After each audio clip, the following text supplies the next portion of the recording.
अक्टूबर हमारे देश के स्वतंत्रता सेनानी महात्मा गांधी और लाल बहादुर शास्त्री दो महान विभूतियों की जयंती है। जैसा कि आप जानते हैं कि महात्मा गांधी के बारे में तो लगभग एक हमारे देश का 5 साल का बच्चा होता है, 4 साल का बच्चा होता है, वो भी जान जाता है, क्योंकि महात्मा गांधी का सचित्र जो है नोट में देखने को मिलता है। तो बच्चा पूछता है कि पिताजी ये कौन है, भाई साहब ये कौन है, बहन जी ये कौन है, तो लगभग वो सभी लोग जानते हैं, अच्छे से जानते हैं। आज हम बात करेंगे लाल बहादुर शास्त्री के बारे में, क्योंकि मेरा मुख्य फोकस लाल बहादुर शास्त्री पे इसलिए होगा कि आपको विशेष जानकारी मिलनी चाहिए। महात्मा गांधी जी के बारे में तो महान है, सभी जानते हैं कि हमारे देश को आज़ाद कराने में अहम भूमिका निभाई थी। तो आज हम लाल बहादुर शास्त्री जी के जीवन पर हम परिचय डालेंगे। तो 2 अक्टूबर 1904 ईस्वी को जो है इनका जन्म हुआ था और ये एक गरीब परिवार से बिलोंग करते हैं। लाल बहादुर शास्त्री एक गरीब परिवार से आते हैं, इसलिए इनके पास कोई प्रकार की सुविधा नहीं थी, परंतु ये पढ़ने में अपनी रुचि लगाने के लिए हमेशा प्रयासरत रहे। तो इनका गांव जो है एक नदी के किनारे स्थित था।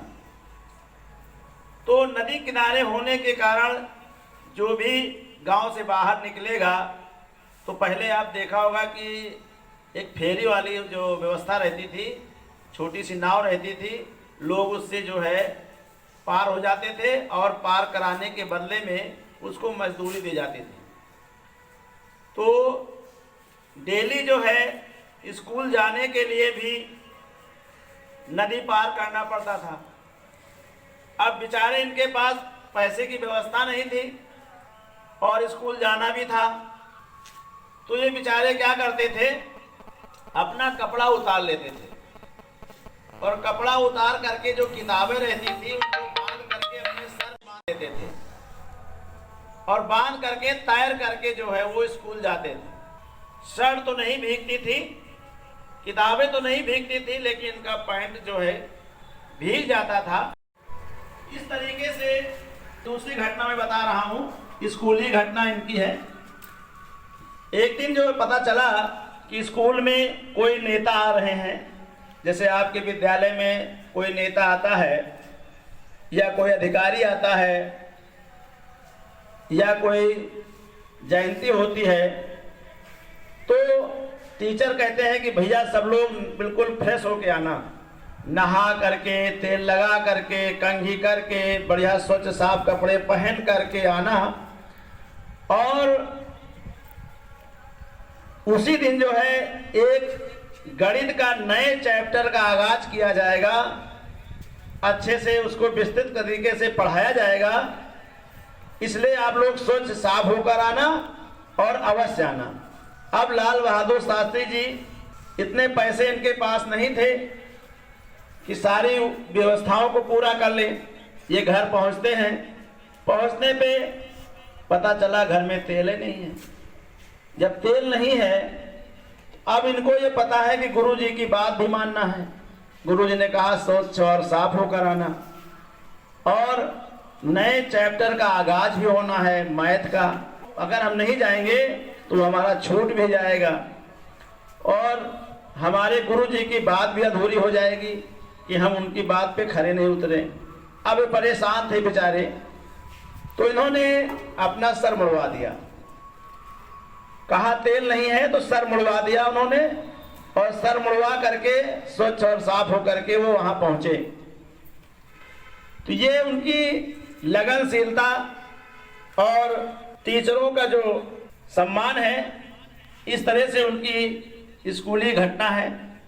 मैं बताता चलूं कि इनकी स्कूली घटना एक और मैं बताऊंगा कि एक दिन जो है स्कूल में साइंस के लिए जो प्रैक्टिकल होता है, और अपना ये प्रैक्टिकल सब बच्चों के साथ कर रहे थे, कहीं से चूक हो गई और इनके हाथ से जो है बीकर जो होता है, कांच का होता है, वो कहीं से वो गिर गया और वो टूट गया। तो उसकी नज़र जो है एक चपरासी की पड़ जाती है इस पर।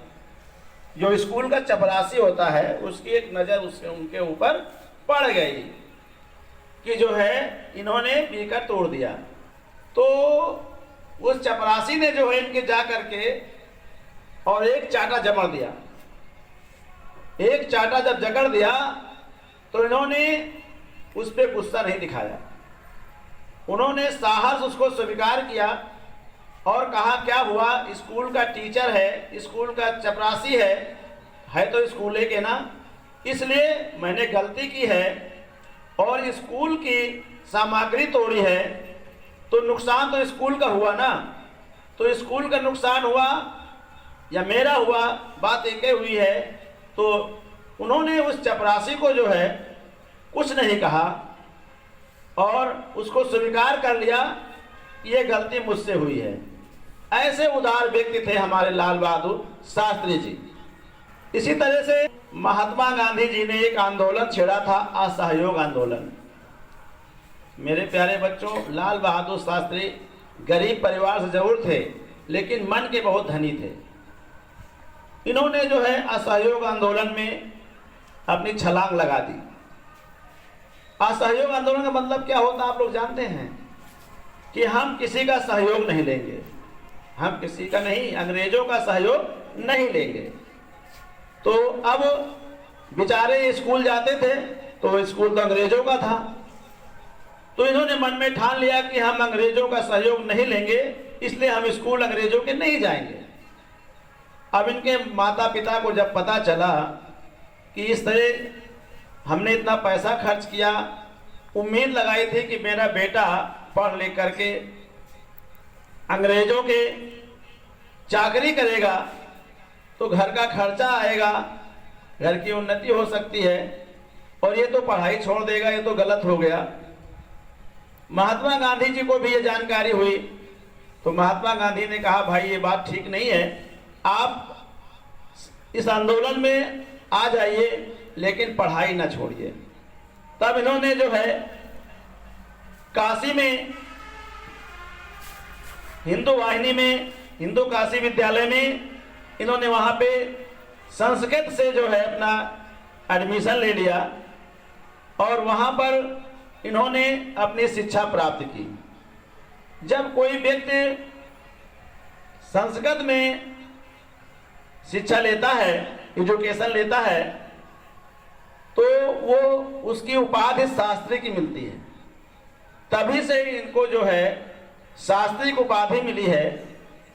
इनके अंदर जाति पात की भावना नहीं थी, इसलिए इन्होंने अपने नाम के सामने कोई जात संबोधन नहीं किया और इन्होंने अपना नाम शास्त्री से जोड़ दिया, क्योंकि इन्होंने संस्कृति से शिक्षा प्राप्त किए करके जो है शास्त्री बने थे।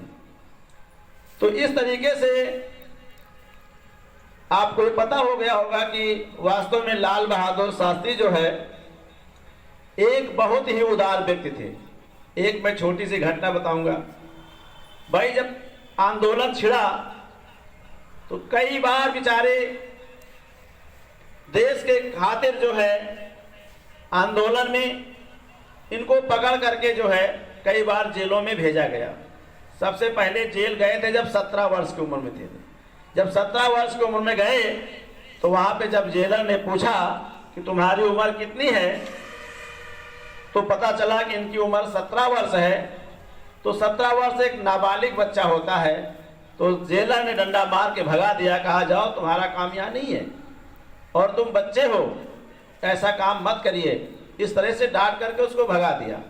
लेकिन ये महात्मा गांधी जी के आंदोलन से प्रभावित थे, अंग्रेजों के गुलाम से ये पीड़ित थे, दशा देख रहे थे, इसलिए ये हमेशा उस आंदोलन में सक्रिय रहे। तो बार बार कहीं ना कहीं पकड़े जाते थे, तो बार बार जो जेल लगभग ये 9 बार जेल गए, 9 बार जेल गए। तो एक बार इनकी पत्नी जो है जेल में मिलने के लिए गई, तो जेल में जब मिलने जाता है तो जब भी कोई व्यक्ति जैसे मिलने जाता है तो सोचता है कि हम कोई ऐसी वस्तु लेके जाएं जो हमारे उनको पसंद हो। लेकिन वहां का रूल था कि जो भी जेल में मिलने जाएगा बाहर की सामग्री नहीं ले जा सकता। ये अंग्रेजों के उस समय अनुशासन था, तो इसलिए वो अब कोई ले नहीं जा सकता था।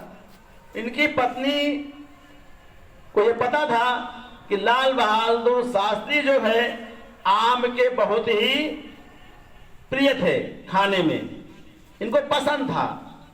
अब इनके दिमाग पे आया कि काश अगर हम आम ले जाते तो हमारे पतिदेव बहुत खुश होंगे। बेचारी जो है इस योजना के तहत उन्होंने 2 आम ले लिए और छिपा करके उसको किसी तरीके से छिपा करके, जो वहां के पहरेदार होते हैं उनसे छिपा करके किसी तरह से अंदर प्रवेश कर गई। जब अंदर प्रवेश कर गई तो लाल बहादुर शास्त्री मिलने के लिए वहां आए। तो जब मिलने के लिए आते हैं तो कई लोग मिलने आते हैं, पुलिस का पहरा भी लगा रहता है। जब मिलने आए तो उन्होंने देखा इधर उधर कोई देख तो नहीं रहा है। जब उनको पता चल रहा है कि कोई देख नहीं रहा, चुप्पे से निकाला, कहा लाल बहादुर शास्त्री से कहा हाथ बढ़ाओ। उन्होंने हाथ बढ़ाया चुप्पे से, तो उन्होंने 2 आम, देसी आम जो छोटे छोटे होते हैं, वहां आम कहाँ थे वो वाले देसी आम, 2 आम उन्होंने उनको पकड़ाया। जब उन्होंने हाथ में 2 आम लिए तो उन्होंने देखा ये आम, तो बोले कहाँ से लाए हो? बोले मैं अपने वहां से छिपा के लाई हूं और आप इसको चुप्पे से रख लो। इतना देखते ही लाल बहादुर शास्त्री, उनका दिल देखिए, लाल बहादुर शास्त्री ने, भाई उनकी पत्नी सोचा होगा अभी देंगे तो हमको प्रभावित होकर के, और भाई जो भी आदमी जब कोई चीज देता है तो खुश होता है और कहता है बहुत बड़ी अच्छी बात है, वो प्रसन्न होता है। लेकिन उन्होंने तुरंत आवाज लगाई उस पुलिस वाले को बुलाया, जेलर साहब जेलर साहब जेलर साहब जल्दी आइए जल्दी आइए जल्दी आइए। बड़ी तेज तेज आवाज लगाया तो वहां पे जो जेलर के ड्यूटी किया करते हैं वो तुरंत आके खड़े हो गए। बोले क्या? कहते देखो आपके यहाँ का नियम है, आप लोग क्या चेक करते हो? तो उसने, जेलर ने कहा क्या धन्य है ये व्यक्ति कि बताओ कोई अगर पत्नी लेकर आई है तो प्रसन्न होकर उसे आशीर्वाद दे, और ये तो उसको उल्टा पकड़वा दिया। कहा इसमें कानूनी कार्रवाई होनी चाहिए।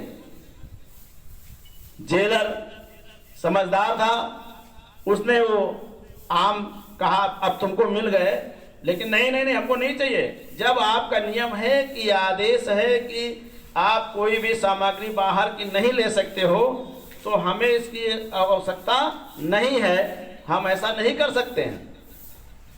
अब भाई जेलर ने उनकी बात को समझ करके उनको छोड़ दिया। तो आप सोचिए इतने उदार व्यक्ति कहाँ मिलेंगे। इसलिए मैं कहा करता हूं कि जयंतियां उन्हीं की मनाई जाती है जो महान पुरुष होते हैं। और महान कैसे होते हैं? अपने क्रियाकलापों से होते हैं। आज अगर किसी बच्चे को कोई चपरासी अगर डांट देता है तो उसको आंख दिखा देते हैं, टीचर अगर डांटता है तो उन्हें बुरा लगता है। और उस समय लाल बहादुर शास्त्री जी ने एक मिसाल पैदा किया था कि अगर मैंने गलती की है तो स्कूल का टीचर नहीं, चपरासी भी हमारे ऊपर अनुशासन के तहत हमें डांट सकता है और मार सकता है। इस तरीके से लाल बहादुर शास्त्री जी ने जो है उनके जीवन चरित्र पर हम प्रकाश डाल रहे हैं। उनसे हमें सीख मिलनी चाहिए और सीख मिलने के पश्चात हमें उसका पालन भी करना चाहिए। अब जैसे लाल बहादुर शास्त्री ये रेल मंत्री भी थे, तो रेल मंत्री जब हुए तो उन्होंने अपनी माता जी से नहीं बताया कि मैं रेल मंत्री हो गया हूँ। उन्होंने कहा माता जी मेरी नौकरी लग गई है, मैं रेल विभाग में नौकरी कर रहा हूँ। अब माता जी को पता नहीं है, वो अपना सोच रही हमारा लड़का जो है रेल में नौकरी कर रहा है, बढ़िया चल रहा है। इत्तेफाक से एक बार जो है उसी क्षेत्र में एक कार्यक्रम हुआ और पता चला कि रेल मंत्री जी आ रहे हैं, रेल मंत्री जी आ रहे हैं, रेल मंत्री जी आ रहे हैं। जैसे आपके क्षेत्र में भी रेल मंत्री या कोई मंत्री आता है तो चर्चा होता है कि नहीं होता है? तो उसी तरह से चर्चा हुई कि भाई रेल मंत्री आ रहे हैं। तो इनकी माता जी ने भी सोचा लाओ हम भी देखाएं रेल मंत्री आ रहे हैं। वहां पहुंची, भीड़ भाड़ में पूछे भैया कौन आ रहा है? बोले रेल मंत्री आ रहा है। भैया रेल मंत्री आ रहा, जी हाँ रेल मंत्री आ रहा। तो बोले रेल मंत्री कौन है, रेल मंत्री कौन है? भाई जानने के लिए सभी जानेंगे ना, पूछने लगते हैं कि भैया मंत्री कौन आ रहे हैं? तो उन्होंने कहा लाल बहादुर शास्त्री आ रहे हैं। उन्हें गर्व हुआ, कहाँ है रेल मंत्री, हमारे लाल बहादुर शास्त्री कौन है? अरे कहें लाल बहादुर शास्त्री जो नदी किनारे गांव बसा हुआ है वहीं से तो रेल मंत्री आ रहे हैं, वो इनका नाम लाल बहादुर शास्त्री है। अब वहां के लोगों को, मीडिया को ये पता चला कि उनकी माता जी हैं और इनको पता नहीं है कि रेल मंत्री हमारा लड़का है। तो मीडिया वालों ने रेल मंत्री से क्वेश्चन कर दिया कि मंत्री साहब ये बताइए, क्या आपकी माता जी को ये नहीं पता है कि आप रेल मंत्री हैं? तो बोला नहीं नहीं नहीं, मेरी माता जी को नहीं पता है कि मैं रेल मंत्री हूं। तो बोला क्यों आपने बताया नहीं?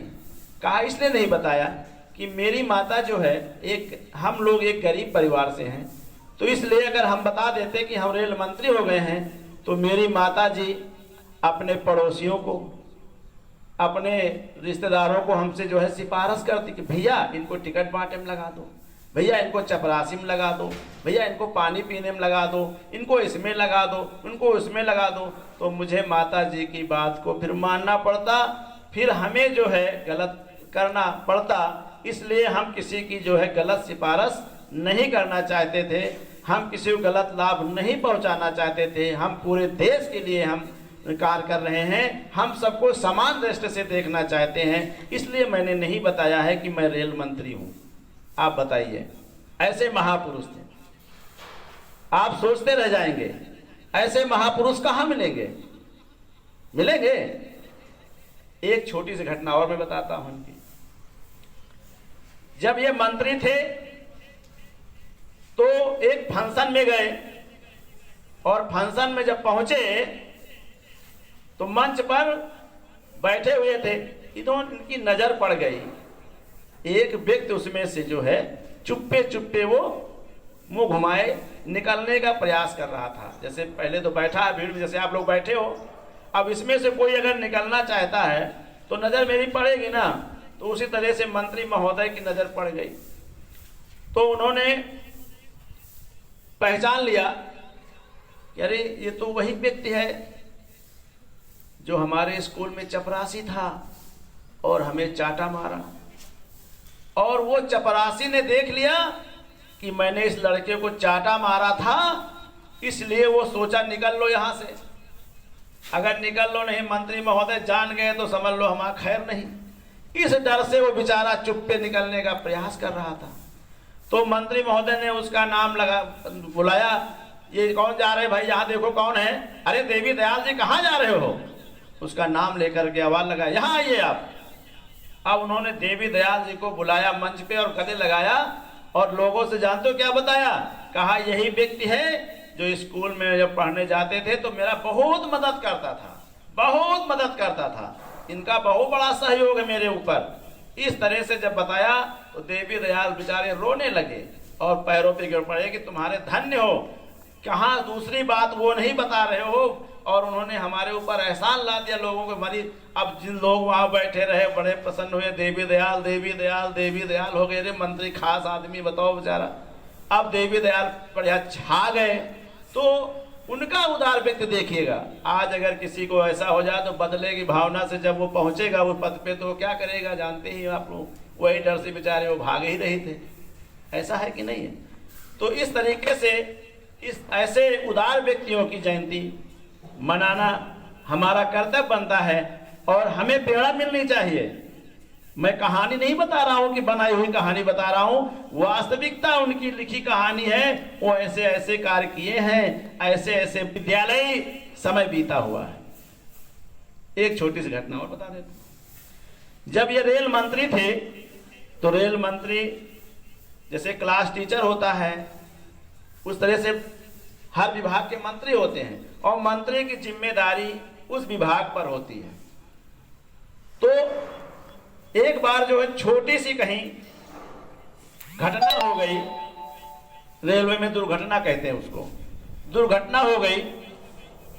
इन्होंने अपनी नैतिक जिम्मेदारी समझते हुए तुरंत इस्तीफा दे दिया मंत्री पद से कि मैं मंत्री हूं और मेरी जिम्मेदारी है कि हमारे विभाग में ऐसी घटना नहीं होनी चाहिए और एक दुर्घटना हुई है, इसलिए मैं नैतिकता के आधार पर मैं अपना जो है इस्तीफा देता हूं। इनका इस्तीफा नहीं स्वीकार किया जा रहा था, लेकिन इन्होंने कहा नहीं, मेरी नैतिकता है, मैं मुझसे त्रुटि हुई, इसका मतलब इस पद पे बने रहना हमारे लिए ठीक नहीं है। इन्होंने अपना इस्तीफा दिया। आज ऐसा कोई त्याग करने वाला नेता नहीं मिलेगा। लोगों को देखते होंगे कि कहने के बावजूद तमाम घटनाएं होती हैं। जब इनका इस्तीफा नहीं स्वीकार हो रहा था तो इन्होंने जानते हो क्या कहा कि प्लीज मेरा इस्तीफा स्वीकार किया जाए। तो वहां के अधिकारियों ने कहा उस समय कि आपका इस्तीफा तो स्वीकार नहीं किया जाता, लेकिन आपका इस्तीफा इसलिए स्वीकार किया जा रहा है कि आने वाली पीढ़ी में ये नसीब बनेगी, नजीर बनेगी कि अब कोई भी व्यक्ति अगर कहीं से अपनी जिम्मेदारी से मुकरता है तो ये आप आज से ये रिकॉर्ड बनेगा कि वो भी नैतिकता के आधार पर इस्तीफा देगा, अपनी जिम्मेदारी लेगा। इसीलिए आज भी कोई विभाग में अगर कोई भी कमियां होती हैं तो उस विभाग का मंत्री, उस विभाग का कर्मचारी ही जिम्मेदार होता है और अपनी जिम्मेदारी से लेना पड़ता है। तो मेरे प्यारे बच्चों, हमें लाल बहादुर शास्त्री जी से तमाम तरीके से हमें उनसे प्रेरणा मिलती है और उस प्रेरणा को हमें स्वीकार करना चाहिए और उनके मार्गदर्शन पर चलते हुए अगर हम चलेंगे तो जिस प्रकार से एक गरीब परिवार से जन्मे लाल बहादुर शास्त्री प्रधानमंत्री बने, रेल मंत्री बने, हमको भी कोई पीछे नहीं कर सकता है। आप आने वाले भविष्य हैं, आपका भी भविष्य उज्जवल हो सकता है। इसलिए हमेशा हमें अपने निष्ठा और कर्तव्य पर और अपने गुरुजनों के मान सम्मान को देखते हुए चलना चाहिए। जिस प्रकार से नजीर पैदा किया है माननीय लाल बहादुर शास्त्री जी, मैं उन्हें बार बार नमन करता हूं और मैं उन्हें धन्यवाद देता हूं और सभी लोगों को 2 अक्टूबर की हार्दिक शुभकामनाएं। धन्यवाद। जय हिंद, जय भारत।